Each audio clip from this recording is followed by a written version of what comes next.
Cuento que 6 organizaciones de la sociedad civil impugnaron ante el INE la elección de la Suprema Corte, el Tribunal de Disciplina Judicial y la Sala Superior del Tribunal Electoral y demandaron invalidar los resultados, argumentando que se llevó a cabo la elección, el proceso completo sin reglas claras, en medio de la incertidumbre y que además hubo una operación de Estado para influir y definir los resultados. Una de esas organizaciones es Laboratorio Electoral y vamos a platicar con su director, Arturo Espinosa Silis. Arturo, bienvenido nuevamente al programa. ¿Cómo estás? ¿Cómo estás, Pascal? Me da mucho gusto saludarte. Buenos días. Bueno, ¿qué fue lo que detectaron ustedes en la elección, en el proceso de elección de los juzgadores del pasado 1 de junio? Claro, el día de ayer presentamos 9 impugnaciones en contra particularmente de las elecciones de la Suprema Corte de Justicia, del Tribunal de Disciplina y de la Sala Superior del Tribunal Electoral. La de la Sala Superior creo que es relevante porque esta es una impugnación que debe de resolver la Suprema Corte de Justicia, no el Tribunal Electoral. Las otras sí las resuelve el Tribunal Electoral. Y vamos, no solo organizaciones de la sociedad civil, vamos también acompañados de candidatos y candidatas que participaron en la elección.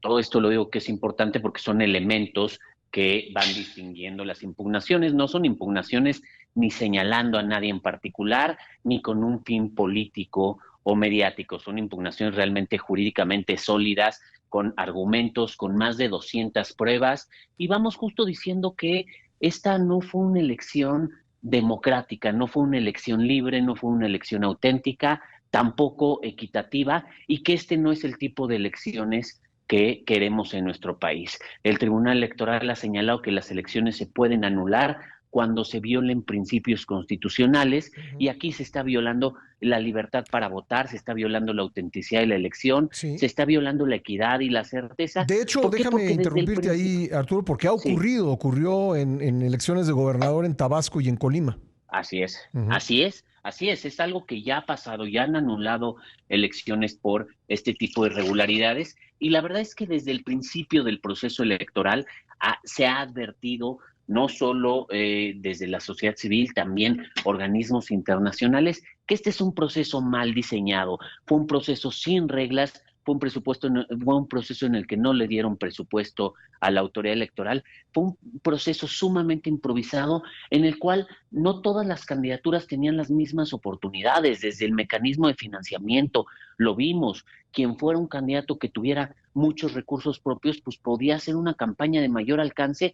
Quien fuera un candidato que, digamos, vive más al día porque tiene una familia y tiene que pagar ciertos gastos, pues no le podía invertir tanto a la campaña. Pero además de eso, también vimos que los acordeones fueron determinantes, se repartieron millones de acordeones en el país. La pregunta es, ¿quién pagó esos millones de acordeones? Claro, los acordeones no tienen el sello del gobierno o del partido en el gobierno, pero casualmente fue una operación nacional. ¿Quién tiene esa capacidad? Hay personas que no hicieron campaña, que estudian sus redes sociales y sacaron 1 o 2 videos y ganaron. Y hay personas que hicieron una campaña muy intensa y no ganaron.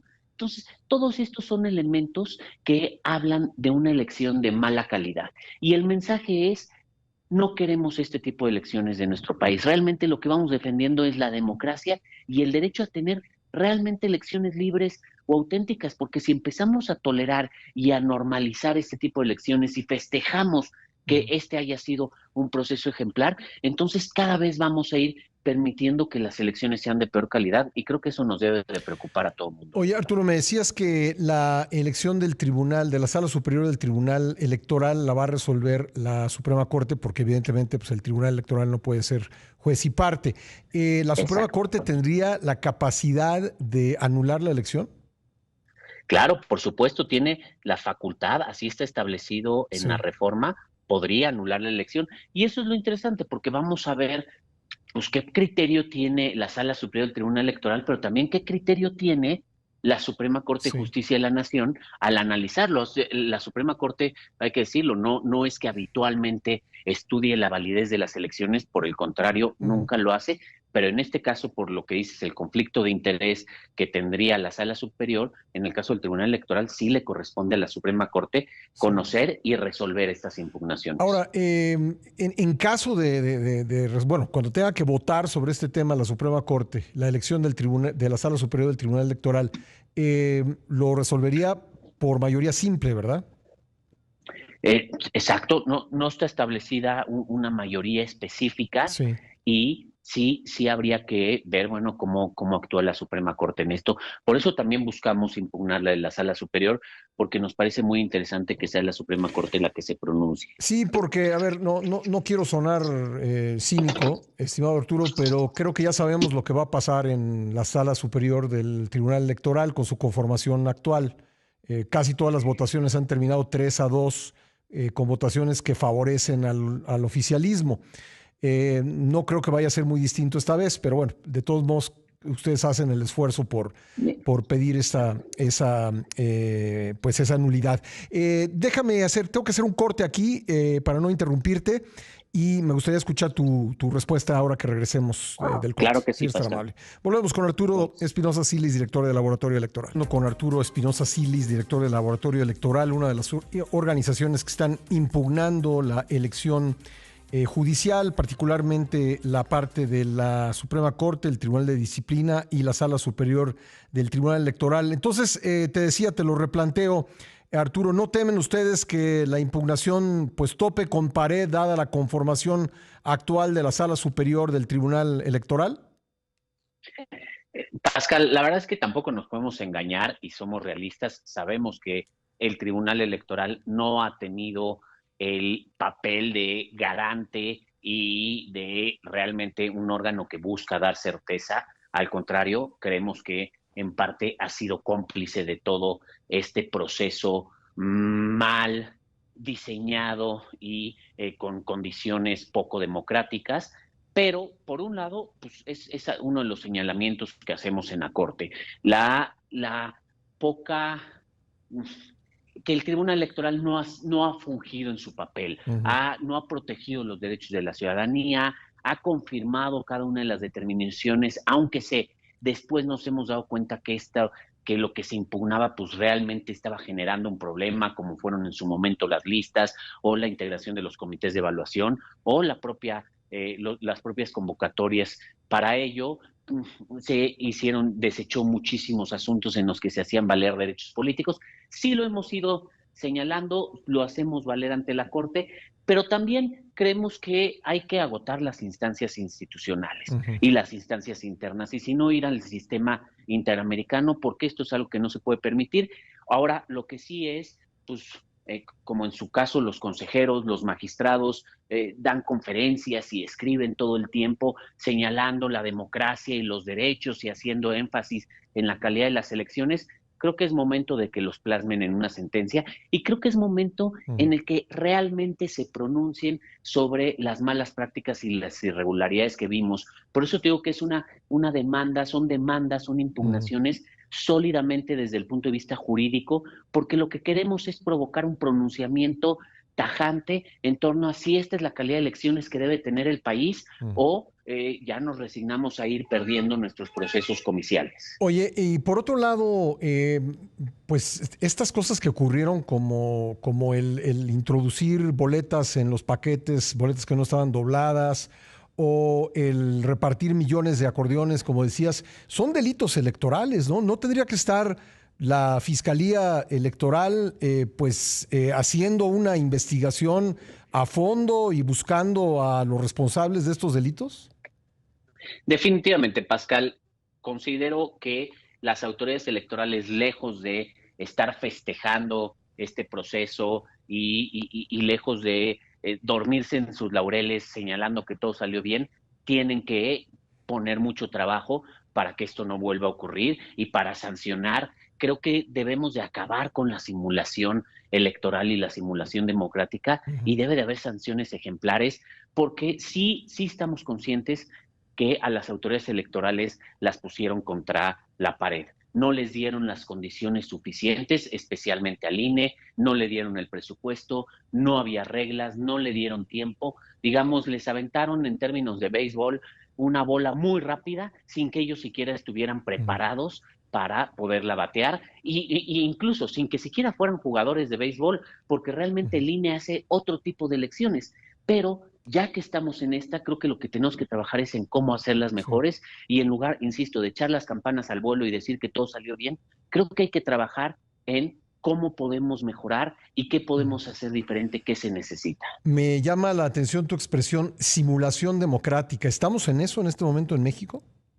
A mí me parece que totalmente estamos en una simulación. Desde hace varios años hablamos de cumplir las reglas del juego, pero se empiezan las campañas adelantadas. Hablamos de transparencia y rendición de cuentas, pero la opacidad en la fiscalización y en los gastos de campaña y en el uso de recursos públicos para las campañas es total y absoluta. Hablamos de una elección más democrática y de democratizar al Poder Judicial y justo lo que vimos es que no hubo un voto libre, no hubo una elección auténtica. Lo que buscaron fue condicionar el voto a partir de los acordeones, decirle a la gente por quién debían de votar, que eran desde luego los que eran afines o los que veía bien el oficialismo. Yo creo que otra cosa es que ya lleguen al cargo y se desempeñen en el cargo. Yo espero que cuando se desempeñen muestren su autonomía, muestren su independencia realmente, pero finalmente fueron, el oficialismo palomeó a ciertas personas, no sabemos bajo qué criterios,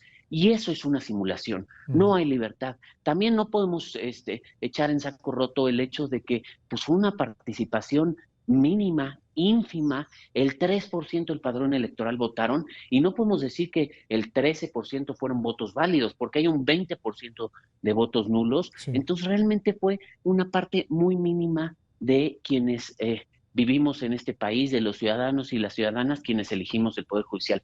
Yo creo que eso es una simulación democrática.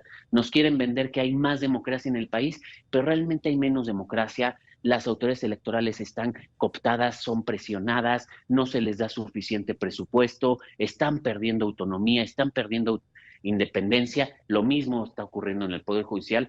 Eso no es que tengamos más democracia. Bueno, y finalmente, Rey López, que está escuchando esta entrevista, pues tiene incluso dudas de que la Suprema Corte, con la presencia de 3 ministras que fueron parte de este proceso, yo no sé si tuvieran que excusarse, pero bueno, en todo caso, nos dice él que como fueron parte de este proceso, pues no van a votar por anular la elección de la Sala Superior del Tribunal Electoral. ¿Qué piensas de lo que pueda ocurrir en la Corte? Mira, eso es una de las cosas que nos planteamos cuando planeamos, preparamos la impugnación. Era importante un pronunciamiento de la Corte, creemos que va a ser un pronunciamiento diferente y sin duda creemos que las ministras que participaron en la elección, porque al final no solo van a valorar la elección de la Sala Superior, van a valorar las condiciones en las que se llevaron a cabo todas las elecciones, porque unas impactan en las otras. Sí, sin duda creemos que deberían de excusarse para conocer de este asunto, porque serían juez y parte. Es una elección en la que ellas participaron y en la que ellas obtuvieron un triunfo. Desde luego no van a decir que la elección estuvo mal realizada, mucho menos que se debería de anular. Una de las cosas que puede ocurrir, y bueno, sería también interesante, es que haya criterios contradictorios, que la Sala Superior diga una cosa y la Suprema Corte diga otra cosa, y entonces habrá que ver, porque es la Suprema Corte quien tiene que resolver la contradicción de criterios. Digamos, todavía pueden pasar varias cosas en este sentido. Bueno, y sería interesante, como solo hay 10 ministros en este momento, pues podría terminar empatada la votación, pero ya veremos lo que ocurre, estaremos atentos. ¿Hay plazos? Me quedan unos segundos, pero te pregunto, ¿hay plazos? Sí, tienen que resolver antes del 28 de agosto. Antes del 28 de agosto, porque el 1 de septiembre entra el nuevo Poder Judicial. Exacto, sí. Así es. Oye, una pregunta más, no sé si me quedé con la duda, ojalá tú nos puedas ayudar. Si estos candidatos que no cumplen, no tienen licenciatura o no cumplen con la calificación, si anulan su candidatura, ¿qué sucede? Mira, justamente es parte del debate que se está teniendo. Hay consejeros que dicen que se debe de repetir la elección, que se debe de anular, y hay consejeros que dicen que el segundo lugar debe de asumir eso. Es un tema que pues tendrán que definir ellos y en donde están trabados. Bueno, pues muchas gracias, Arturo. Te mando un abrazo. Con mucho gusto, Pascal. Muy buen día.